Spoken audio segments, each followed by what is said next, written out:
ஆவியிலே எப்படி ஜெபிப்பது தெரிந்து கொள்வோமா நண்பர்களே?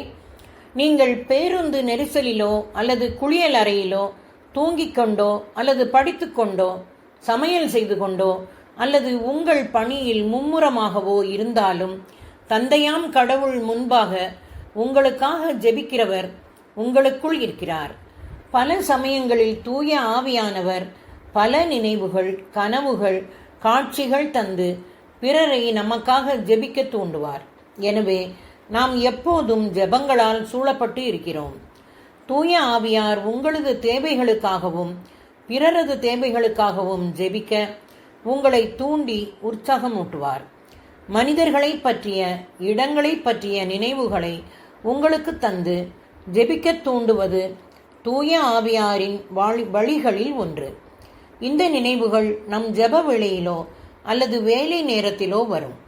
உதாரணமாக, ஒரு மனிதருடைய நினைவு திடீரென்று உங்களுக்கு வரும். அது அவருக்காக ஜெபிப்பதற்கு தூய ஆவியார் உங்களுக்கு தரும் அழைப்பு. எனவே உடனடியாக நீங்கள் அவருக்காக ஜெபிக்க வேண்டும். திருவிவிலியம் ஆவியிலே ஜெபிப்பதை பற்றி பேசுகிறது. ஆவியிலே எப்படி ஜெபிப்பது? நீங்கள் பிறரின் தேவைகளுக்காக ஜெபிக்கும் பொழுது என்ன ஜெபிக்க வேண்டும் என்ற உந்துதலை தூய ஆவியார் உங்களுக்கு தரும்போது நீங்கள் ஆவியிலே ஜெபிக்கிறீர்கள்.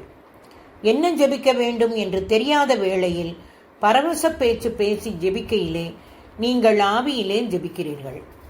சில வேளைகளில் ஏற்ற வார்த்தைகளை உங்கள் வாயிலே வைத்து தூய ஆவியார் உங்கள் மூலமாக ஜெபிக்கையிலே நீங்கள் ஆவியிலே ஜெபிக்கிறீர்கள்.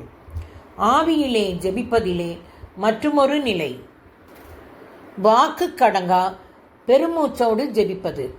நமக்குள் இருந்து தூய ஆவியாரே இப்படி ஜெபிக்கிறார். தொடர்வோமா?